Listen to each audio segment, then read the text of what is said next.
and welcome, and in this video we're going to be talking about dividing polynomials. Okay, so we're going to be talking about dividing stuff like this.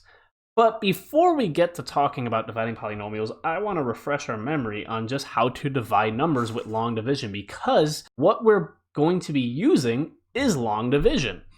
So for example, if we were dividing 951 by 4, remember I would put 4, which is my divisor, outside. I'd put what I'm dividing, which is called my dividend, inside, so 951.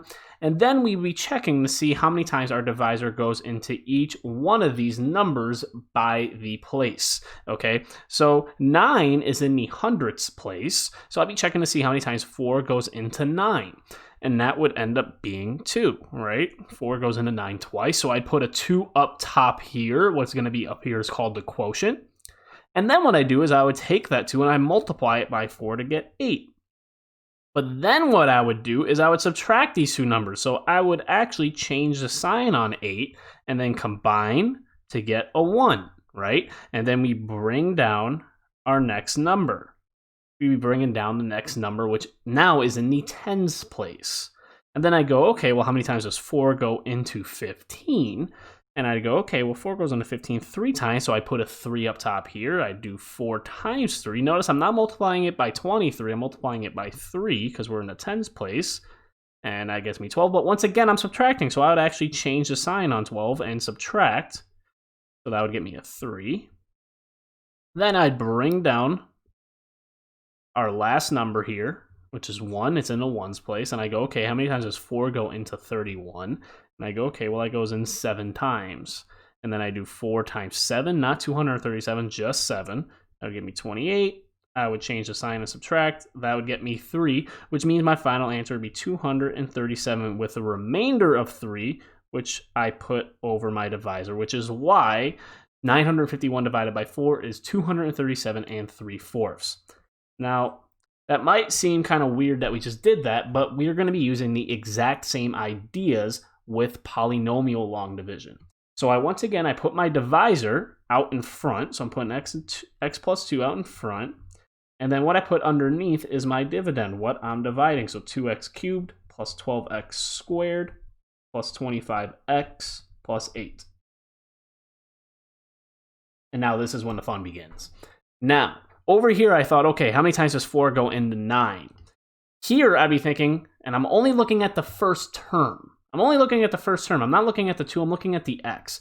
In this particular case, I'd be thinking, okay, how many times does x go into our first term here, which is 2x cubed? And that's really weird to think about for most people, okay? How many times does x go into 2x cubed? That's weird. However, what I like to do, which I find a little bit easier, is I go, okay, instead of thinking about that, the exact same thing is, okay, what would I have to multiply x by to become 2x cubed? And that would end up being 2x squared. I'd have to multiply x by 2x squared to become 2x cubed. So just like I did over here, that's actually how many times x goes into 2x cubed. I would now multiply everything in my divisor by that term, by that number. Just like I did here, I multiplied 4 by 2 in the first round. So I'm going to multiply all of this x plus 2 by this 2x squared. So I'm going to do that. I'm going to go ahead and multiply. X times 2x squared is 2x cubed. Notice I'm lining it up in the cubics place, just like here. I had the hundredths place, I lined it up. I'm lining it up in the cubics place. So 2x squared times 2 is now 4x squared. So I line that up in the quadratics place. And just like over here, we actually changed the sign on 8 because I wanted to subtract. Well, we're going to be changing the signs on both of these terms and drawing the line because we want to subtract. So you're going to hear me draw the line and flip the signs over and over and over again because that's what we do. And notice that now these two terms end up canceling. And that's exactly what we need to happen. They were the same, and then when I subtract, they cancel each other out. That needs to happen. And now I go ahead and I combine like terms. This is going to be 8x squared. So just like here, I brought down the remainder and brought down the next term. I'm going to do the exact same thing. What was left over was 8x squared, and now I'm bringing down the next term of 25x. And from here, I continue the process. I think, okay, well, how many times does x go into 8x squared? An easier way of thinking about that is what would I need to multiply x by to become 8x squared? And I would need to multiply x by 8x to get 8x squared. So I put that up here just like I put the 3 up here, and then I multiply. So I multiplied 4 by 3. Instead, now I'm multiplying x plus 2 by 8x. So I do 8x times x, that gets me 8x squared. And notice how these match up. That needs to happen. The first terms need to match up in order to cancel them out. And then I do 8x times 2, which is 16x. But remember, we draw the line and we flip the signs because we are subtracting here. And once again, these cancel like it needs to, and we combine like terms here. 25x minus 16x would get us 9x, so I have 9x, and I bring down the last term, which is 8, and I do this process one more time. So I'm looking here, and I'm going, okay, how many times does x go into 9x? Or what do I need to multiply x by to become 9x? And that would be 9. So I go ahead and I multiply each of these terms by 9 now. So 9 times x is 9x. They match up like they need to. 9 times 2 is 18. But we draw the line and flip the signs. These cancel like we need them to, and this gets us negative 10. Okay? And now we write our final answer. So over here we had our quotient. Well, here we have our quotient of 2x squared plus 8x plus 9. And then we had our remainder over our divisor. Our remainder was 3. We put it over 4. Well, we have a remainder of 10. Well, negative 10, so I'm going to have that minus. And we put it over our divisor of x plus 2. And this would end up being our final answer. And that's how we do polynomial long division. It's actually extremely similar to just normal long division. It's just that now we're dealing with variables, with letters, okay? Let's go ahead and take a look at another example. I'm going to show you this example in long division, and then there's actually an easier way to do it with only specific cases called synthetic division. We'll be taking a look at that as well. So let's take a look at this example here. So we have 2x cubed minus 4x squared minus 19x plus 12 divided by x minus 4. So what I would do is I would go ahead and set it up just like so. X minus 4 outside, that's our divisor. We have our dividend inside. Now, one thing I do want to point out is if it's missing a term. So let's just say, for example, there was no negative 19x here. This was gone. This was gone. I would actually need to hold its place in here with a 0x, That way we don't actually lose track of anything, okay? Just like if we were doing long division, if I was doing like 208 divided by 9, notice what this means is, and you probably never really thought about it, but what this 0 means is that there is actually no groups of 10. This 0 is in the tens place. Well, there was no groups of 10, but that didn't mean that we just skipped and wrote 28. We wrote 208. That's because we have to hold its place with a 0. So the same idea works here. If we're missing a term, if we're missing a group, in this case we would be missing the linear group, I would need to hold its place with a 0. Just wanted to point that out real quick. But in our particular problem, we were not missing it. Just be on the lookout for that, just so you guys know. But in our case, we had it as minus 19x. Minus 19x, if I remember correctly. Hopefully I do. So if I were going to go ahead and do this, I would once again use long division, and I'm going to show you another way in just a moment. And I'd be thinking, okay, I look at my first term in my divisor, my first term in my dividend, and I think, okay, how many times does x go into 2x cubed, which is difficult to think about for most people. So instead, I like to think about, well, what would I need to multiply this term here, x by, to become 2x cubed? And that would be 2x squared. So I now multiply each term by 2x squared. So I'd multiply x by 2x squared to get 2x cubed. Notice they match up. That needs to happen. And then 2x squared times negative 4 is negative 8x squared. But we are subtracting, so draw the line and flip the signs. So these cancel like we need them to. And this is going to become 4x squared. Bring down our next term. And now we continue the process. Now I'm thinking, okay, what do I need to multiply x by to become 4x squared?